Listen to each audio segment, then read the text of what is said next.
Every job interview starts with the same question: tell us about yourself. And almost every candidate hears this and thinks, oh, I need to tell my entire life story.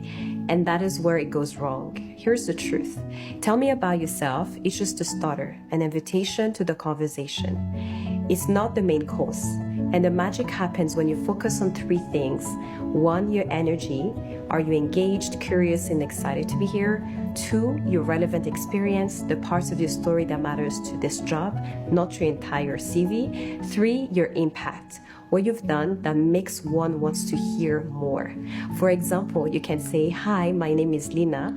First, thank you for taking the time to meet with me. I'm genuinely excited to be here. I spent the last 6 years as a project manager in the tech space, leading cross-functional teams on product launches. Most recently, I managed a team of 10 to deliver a mobile app that increased active users by 35% in the first quarter. I love solving complex problems and seeing projects come through from concept to launch, and I'm excited to explore how I can bring this experience to your upcoming initiatives. Remember, your intro isn't about showing everything you've done. It's about making the recruiter want to hear more. So be genuine, show excitement, share what matters, and let the conversation flow naturally. I cheated my way up a lot of times. I don't care. These corporate companies will replace you within 30 minutes if you die. So listen to my advice if you want to get a job, because I got every job I always wanted in my life, and I was a job hopper, okay? I can tell you so many stories. Okay, first of all, job hopping is not bad. Okay, it will increase your salary and your skills. Or if you go to an interview, you need to know, are you going to a woman or to a man? With a man dress up, with a woman dress down. This is all just a little bit toxic, crazy advice, but it will work, okay? Also, make sure you trick your way into knowing who you have the interview with, so you can stalk them on social media or on LinkedIn or whatever, and see what hobbies maybe they have or whatever, so you can bring it up in the interview when they ask about your hobbies. Wear blue. Blue psychology is a good color to me. Also, you can do is you put their job description, your resume into ChatGPT or chat on, and you tell it, like, write it perfectly to fit the job. Okay, don't lie with the skill, just exaggerate, but like this it will do it properly. Also, a psychological manipulation trick is you come with the notes and pen, you act like your pen is not working, and you get another one out so they think you're very prepared. In the end, when they ask you what is your weakness, reply with something funny like a dessert, a chocolate, a brownie, whatever, and they will laugh. Make them also laugh during the interview and like a friend talk, but not too much. Always like 3 serious topic and try one to be more on the personal level or even funny. In the end, also ask them, how is the onboarding look like and how do they value growth of this role in this company long term? What's their goal? And now really the most important, tell them in the end you would like to know what they have planned for the due date for an answer. So they think you are busy, you're going to the next one, or you need to know because you have options. After interviewing, I have never gotten rejected, and I have always gotten an offer. I mean, especially within the past 2 years. And I think what really helps me the most, apart from my qualifications, of course, is me being a conversationalist. When I interview, we do not start the actual interview where they're like asking me questions, like tell me about yourself, la la la, until like 5 minutes until we're on that Zoom call. Like the first like 1 to 5 minutes, it's literally us having a conversation. It's literally me catching up with my homegirl. Like, I don't know how to tell you, but like we get on the Zoom, hi, how are you? As soon as they ask me how I am, I don't just say, I'm good, how are you? I continue, I talk, I tell them what I was up to. I'm like, oh, I'm good. I just got back to my apartment. I had like 3 classes today and it's freezing. I don't know where you are, but I'm in like Madison. So the windshield is like 16 miles per hour. It's a struggle. And then they'll be like, oh, I'm actually in California, but I mean, it's been quite chilly here too. I'm like, has it been chilly there? Has it been chilly there? I don't want to hear it, you know, just a little tease ting in it. And then it goes, but this is actually a conversation I did have. But anyways, it went back and forth. And then she talked about like how she didn't grow up in California, but she ended up in California. And I was like, yes, I would love California, like whatever. We kept talking about that.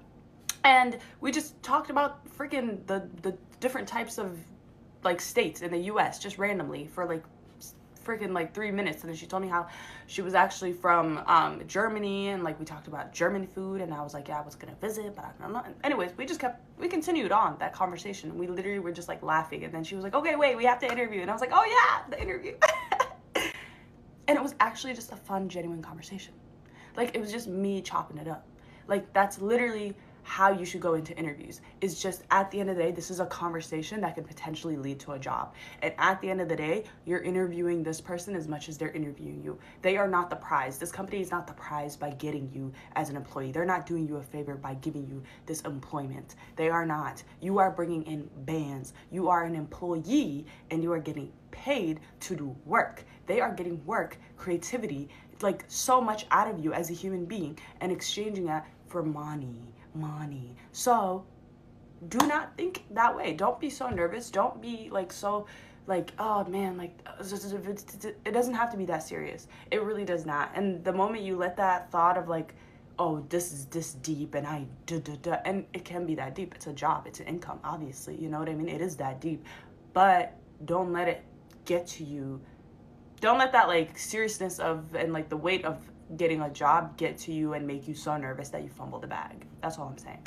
The best way to land a job right now is skipping the job boards. I'm a recruiter. This is exactly what I've done to get myself interviews. Companies are still hiring, budgets are open, managers want people in seats before the end of the year.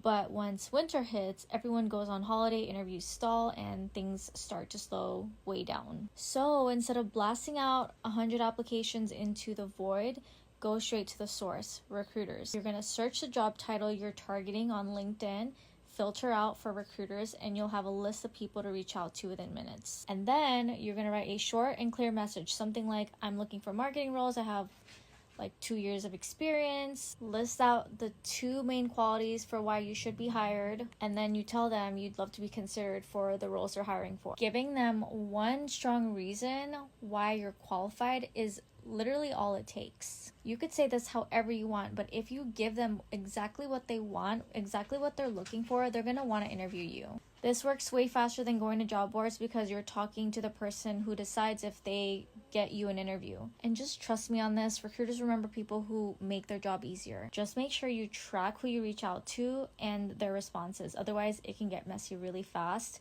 I actually made a job search tracker that does it all for you. It's in my bio if you want it, or comment tracker, and I'll send it directly to you. I've actually just realized that towards the end of every single job interview where I've actually been successful, I always ask this one very easy and quite basic question, to be honest. Hiring managers and interviewers are always caught off guard a little bit because they never really expect it. But honestly, this question is so powerful and it's worth asking. So towards the end of the interview, you're going to get asked, do you have any questions for us? First of all, always have a solid list of like a few questions that you're going to ask them to demonstrate your curiosity, your interest in the role, and even your critical thinking. When it comes to this particular question, I always ask this question at the very end of, my series of questions. And the question usually goes like this. So based on the conversation we've just had, based on this interview, do you have any concerns around my ability to perform this role, or just any concerns about me as a candidate in general?